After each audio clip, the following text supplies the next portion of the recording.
So today I'm going to be talking about an error based on category, which was basically talking about the apartheid era during that was happening in South Africa, and I'm going to be talking about the main theme, which is historical background of South Africa. So during the apartheid era, there were some mandatory laws, more common laws that were established during this era. So the creation of the apartheid state occurred in the 1950s and was described as the petty apartheid. Nationalists passed many new racist laws, and which were unequal and separate to different races. So the first law I'm going to be talking about is the 1953 Reservation of Separate Amenities Act. Segregation on all public facilities, including post offices, beaches, stadiums, parks, toilets, cemeteries, buses, and trains as well. So basically, to expand on this idea, is that all public washrooms were separated from the white people, brown people, and black people. They all had their own separate facilities, separate libraries, separate education facilities. It was very unequal and showed a lot of segregation. In 1950, the Population Registration Act. This act demanded that people be registered according to their racial group, so they carried around passbooks which contained fingerprints to determine their races. And while the white, colored, black, and Indian and Asian people would be then treated differently, so they wouldn't be treated equally, and they had to carry these passbooks around in order to be recognized they were part of the society. So the third law I'm going to be talking about is the 1953 Bantu Education Act. So this was established for the Africans based on their curriculum subjects. So similar education laws were also used for the colored who had lost their right to vote in the year of 1956, along with the Indians. Along with that, separate institutions for them were used to separate them from white communities. I would like to expand this on the Segregation Act I talked to before, because, like as I mentioned before, they had two different facilities. So the white people had their own education facility, and the black and colored people had their own separate education facility. And finally, at last, I would like to talk about the 1950 Immorality Act. So this was the main law that occurred throughout the Book of Error and Era of Error. So the law made it illegal to have sex with people of different races in the area of marriage. And the law was followed by a ban on mixed marriages. So like people from different cultural backgrounds, it wasn't just for the races black, brown, and white. It was also cultural backgrounds such as like Telugus, Hindustanis, and Gujarati. I mean, expanding more on that again later, but they were also not allowed to intermarry with one another. So some iconic heroes are found in the novel. So this novel talks about the dominant figures and influential leader in South Africa, which is Nelson Mandela. Kafka sheds light on how Nelson Mandela stood in the path of tyranny to achieve justice in the system during the apartheid era. She also pays tribute to Mahatma Gandhi, who was also another iconic hero, those stopping discrimination during this era. So before I talk about what Nelson Mandela did during this era, I'd like to give a little background on him. So he was born on July 18, 1918. He was the father of 5 children, served as president of South Africa from 1994 to 1999.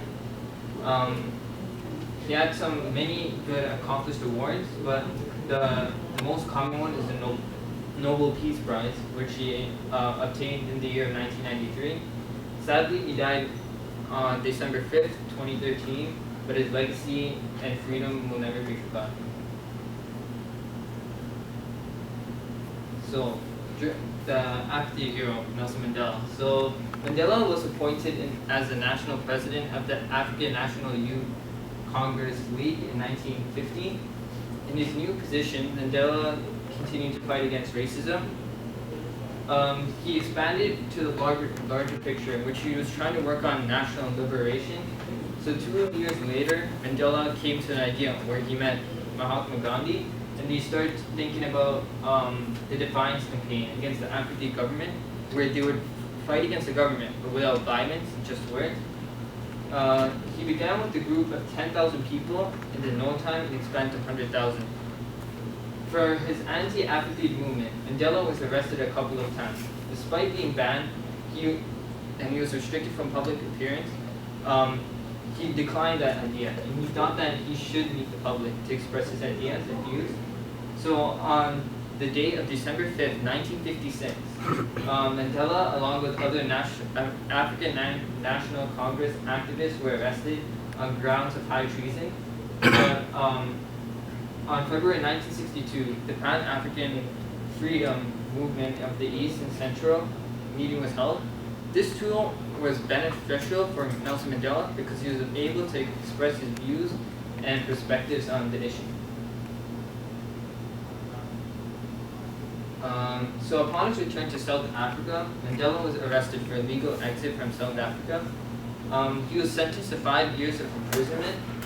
Although after he was sent to 3 different prisons, he remained for 18 years. State President F.W. de Klerk lifted the ban and agreed to let him go free. After being released, Mandela decided to run for the multiracial election, which later he became elected and became the first black South African president. He ended the apartheid rule and established a new constitution, and he started a strong central government which created new healthcare services and new ideas to fight against combat poverty. So the next iconic hero I'll be talking about is Mahatma Gandhi. So in the year of 1901, Gandhi returned to serving as the leader of Indian corpses, which during the South African War he had to carry the stretchers of dead bodies. The African People's Organization was established in 1902, and then the African National Congress in 1912.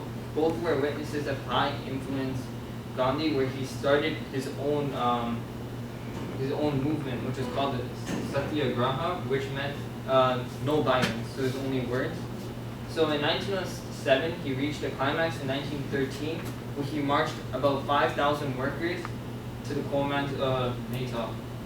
On occasions during the apartheid era, Gandhi was sent to jail because of him and because of him and other Indians who didn't carry passports with them.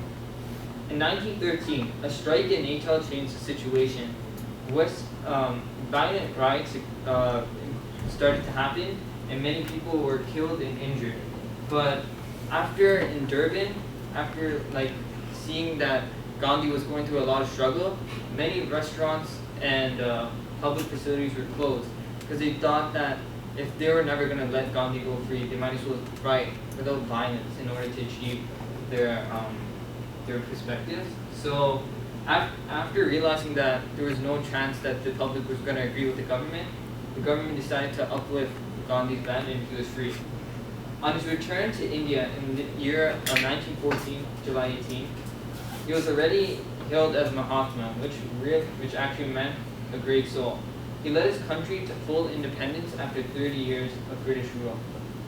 On the year of 1948, Gandhi was assassinated by a Hindu man because he believed that Gandhi was favoring Muslims more.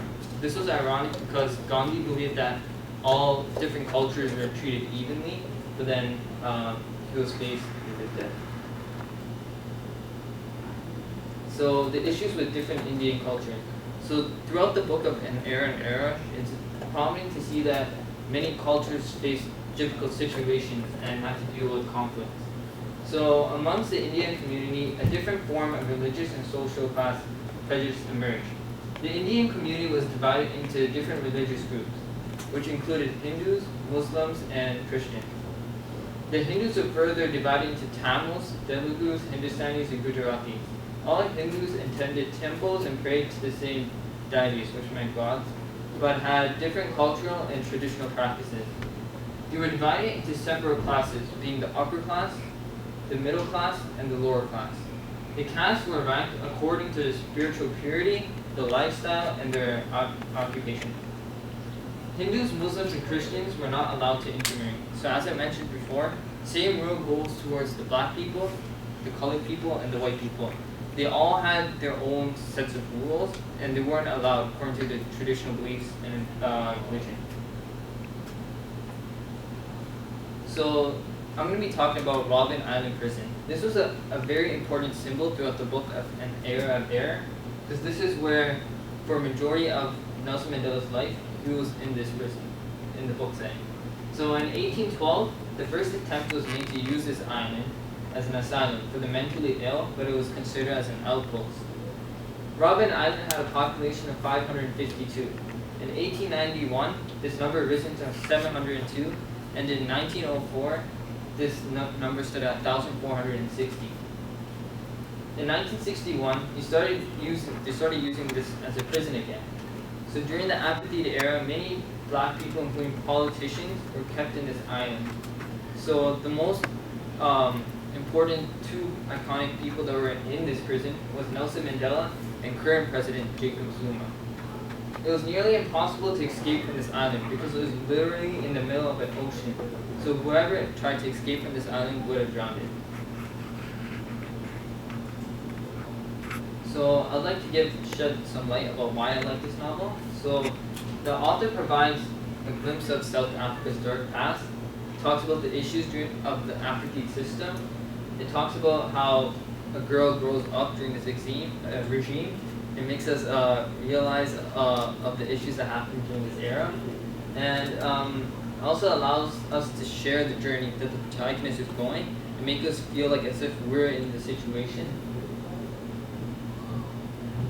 And the main message of this novel. So the main message of this novel is to teach the reader about the apartheid era in South Africa, the struggles of the political leader that Nelson Mandela had to deal with, and that it also conveys a message that how colonialism impacted the culture, tradition, heritage of all South Africans.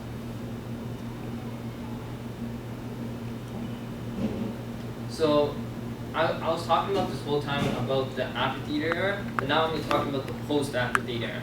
So I'm just going to give you guys some facts about the current South Africa. So the official name of South Africa is the Republic of South Africa.